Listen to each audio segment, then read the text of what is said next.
Well, hello Story Chasers. I have such a treat for you today. I'm here in Mulahey, Mexico in the Baja. I ran into this amazing couple that you might already know, Eric and Brittany from Jeepsies. They're here at the RV park, the one that I was showing earlier in one of my videos. In Mulahey, we're in the mountains and at this beautiful orange grove. And we're gonna do an interview with them today. I'm gonna show you how they live in their Jeep full-time. You heard me right, their Jeep full-time. It's pretty amazing. I talk about minimalist living all the time on this channel, and this takes it to a whole new level. So without further ado, let's go interview them.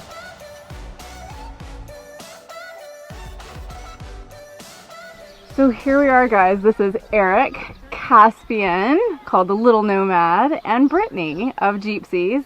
I'm so excited to be here with them.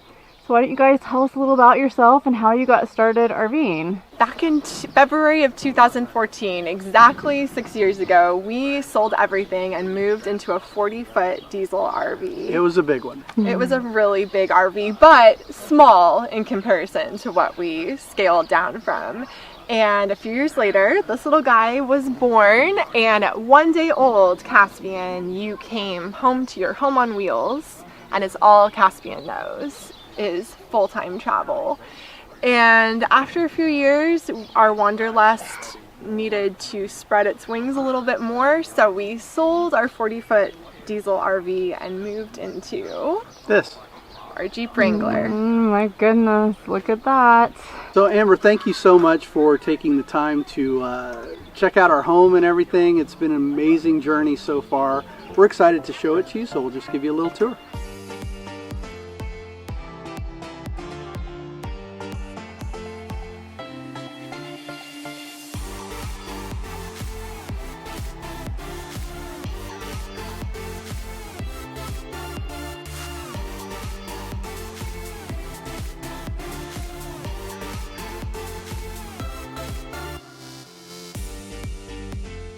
All right, well, this is our Jeep Wrangler Guardian, as we call him. He's a 2014 Jeep Wrangler, and we've outfitted him for overlanding or this type and style of camping, and we'll just kind of walk around and we'll end at the tent. These are outdoor chairs. They're made by Helinox, and tables. Our chairs are really lightweight and compact, which is a theme with everything that we carry. We don't have a lot of cargo capacity in the Jeep, so we have to keep things really small and lightweight. Right, one of the things that I recommend for this type of camping is stop buying camping gear and start buying backpacking gear. Because if people can carry it on their backs up mountains, you can surely carry it in a vehicle. It tends to be smaller in footprint, lighter in weight, and more durable. This is our Jeep. Like I said, this is the front of the Jeep. We have Rigid Industries lights. These 3 lights here actually put out more raw lumens than the sun. We have a Flipster V2, which is a license plate holder that allows us access to our Warn winch here underneath.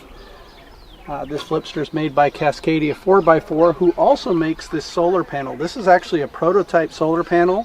I think there's only 3 of them out there right now. These are going to be widely available in April. It provides 100 watts of solar power that's charging our batteries, which I'll show you real quick here under the hood.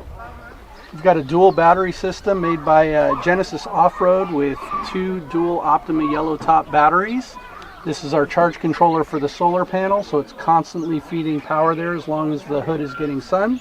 And our ARB dual air compressor, which puts out 280 psi. You can actually run pneumatic tools off of it. We use it to fill up our tires after we go off-roading. On this side we have our Cargo Master Hinge Safari steps, so we can actually stand on these to access anything on the roof. They also double as door handles if we want to take the doors of the Jeep off, which is kind of a nice feature. We have our Midland radio. That's the MXT 400. It's a GMRS radio with a 65-mile range for unobstructed view.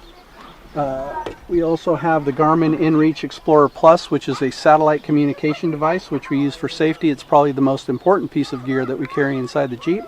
If anything ever happens, I've told Brittany, grab this and get out of the vehicle. This is the most important piece of gear.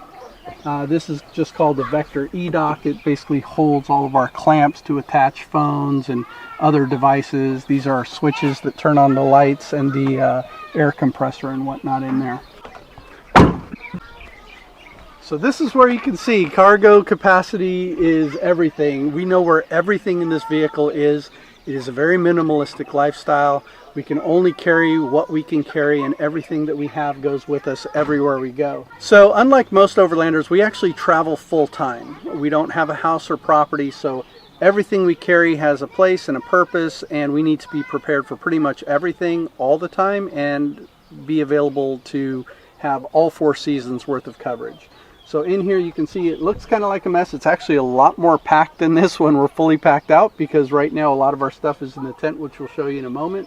But we have a Mr. Buddy portable heater here. On the floor there you'll see that we have roto packs for water, and we have a little entertainment with our stereo, Blue Ridge Overland gear molly bag here, computer bag made by Red Ox. That's Caspian's little throne there where he sits. This is our laundry bag, very glamorous I know, but this is where we keep our laundry. So all that lives in here. And then this is just like a little cargo tent that we put up here where we stuff all our jackets and raincoats and that stuff, so it's up and out of the way. So Amber, you're not going to get a photo of this actually set up, but this is an Annex that goes on the other side of the Jeep, and it expands our living space on the other side dramatically. So if we wanted to put this out and up there, we would literally add another third to our footprint. But it all lives inside here. It's made by iCamper. This is our Red Ox bag for camping. I carry practically everything in here. Red Ox bags are indestructible, made in the USA. A veteran-owned company, and you can see that in here we've just got, I've got shovels and axes and guy ropes and pretty much everything you could think of in here. This awning here is the Rhino Rack Batwing awning. It's a 270-degree awning. You can see it goes all the way from the driver's side door, and it goes all the way around to the back of the Jeep. What's really interesting about this awning is that it has zippers up here, you can see, that you can add flaps and enclose this entire space.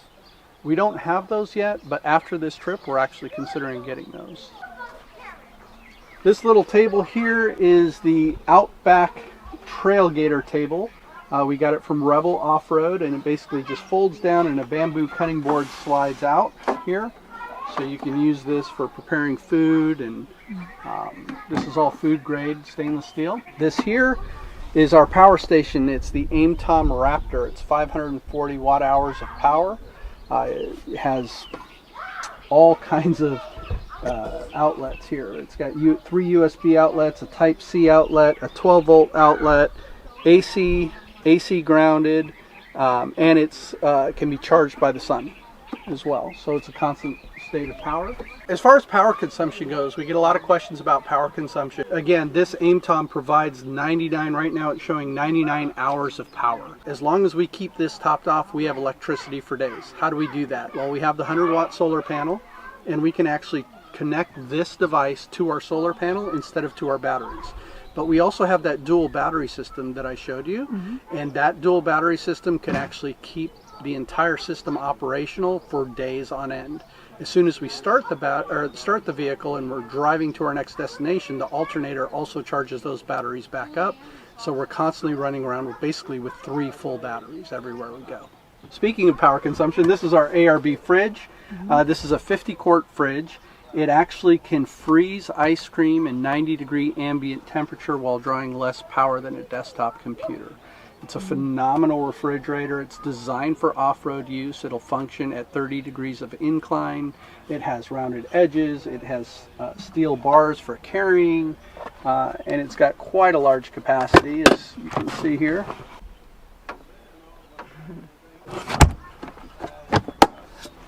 Back here, this is also, again, more power. This is 8-gauge wire that was run from the battery system to the back that provides constant power. We have another 12-volt outlet here. We have 2 USB outlets here and another 2 USB outlets here. And you can see right now we're charging one of our devices. Also inside, of course, we have first aid kit, recovery gear, tool bag, and whatnot. Our high lift jack, which is also more of our recovery equipment, lives up there, as well as Caspian's little life jacket. This drawer system was actually built by a friend of ours, a retired commander from the United States Navy. We used to carry Tupperware containers, and he knows the type of travel we do, and he just said, let me build you out a little drawer system. So I'm not very handy when it comes to things like that, so thanks to John Kling for doing that. Inside you can see we have our jet boil. This is our stove system. This is our pots and pans. pretty much everything we need for cooking, and our galley lives in these 3 drawers.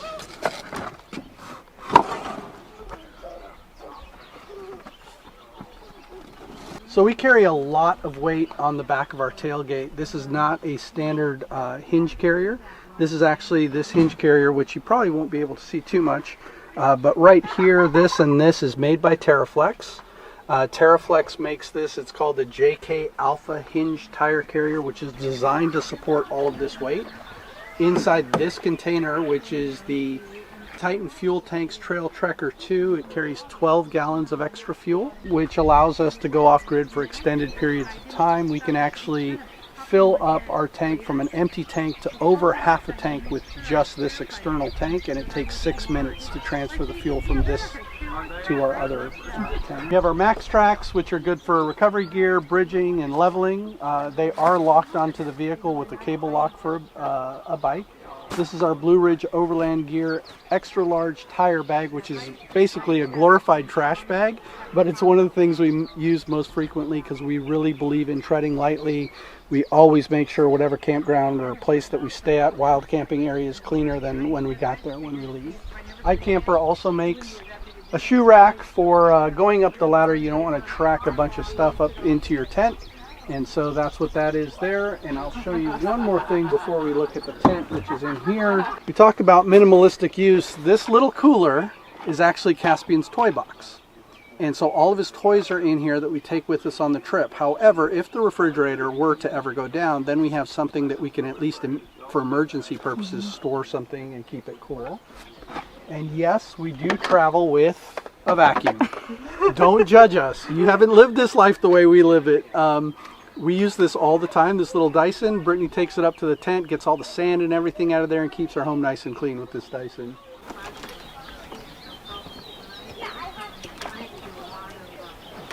All right, so welcome to our sleeping and indoor living quarters. Here we have our sleeping bags. Eric and I have a double sleeping bag, which is made by Big Agnes. It's the Dream Island. And then Caspian also has a single Big Agnes Ranger bag. And then all 3 of us have a Red Ox duffel bag.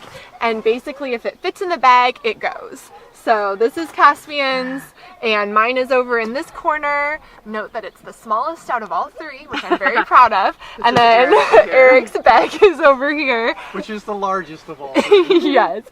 And when it's cold, sometimes we move the heater up here too and just run it for a few seconds while we're getting undressed and getting dressed again in the morning. We never leave it on unsupervised. And that's about it. That's all we keep up here so that we can be comfortable and it's not too cramped. So one of the very important things for us was safety, obviously, and security for our family. One of the things that we really concentrated on our overlanding build was that either one of us would be able to do it by ourselves, meaning deploy everything or secure everything by ourselves in case of an emergency. Imagine if we're on a hike and Brittany breaks her leg, and then I need to set it up or take it down, as the case may be, all by myself and get her to emergency services, or vice versa.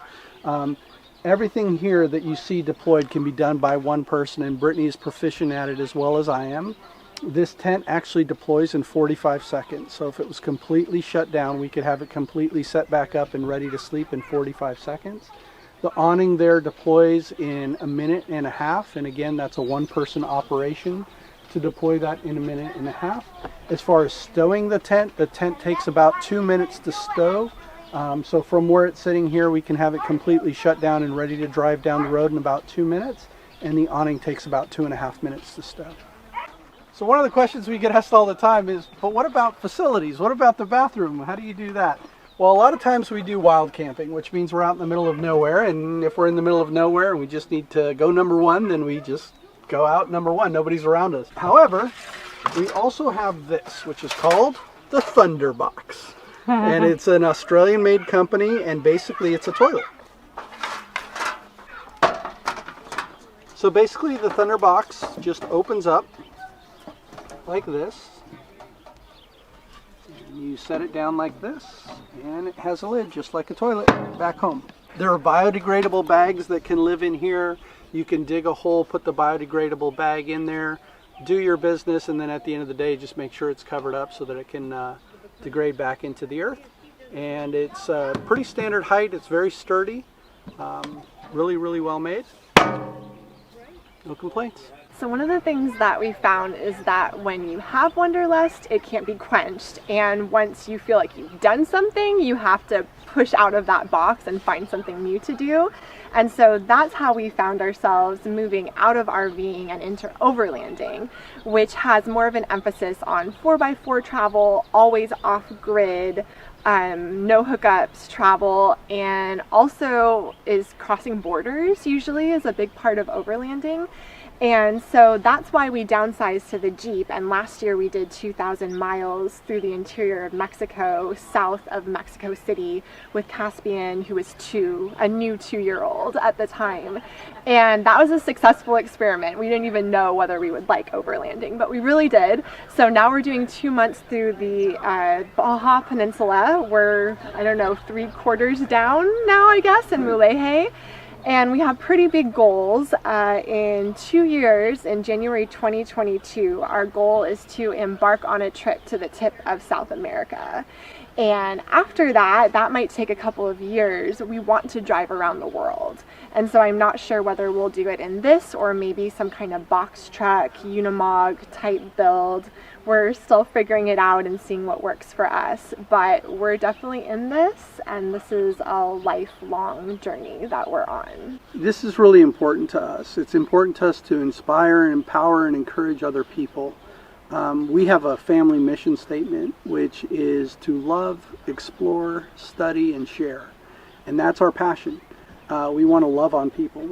The people we meet, the local people, fellow travelers, we just want to love on them and be good to them and be kind human beings to other people. We want to explore the world, as Brittany said.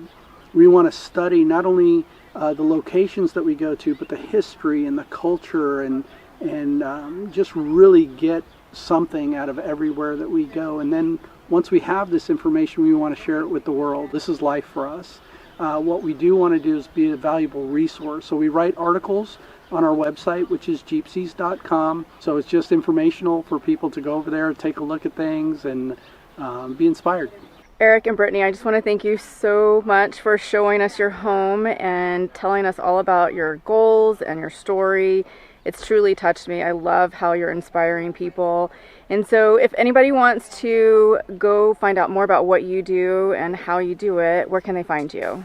It's Jeepsies.com, and we're on Twitter, Facebook, and Instagram at Jeepsies. And we'd love to have you come along on this journey with us.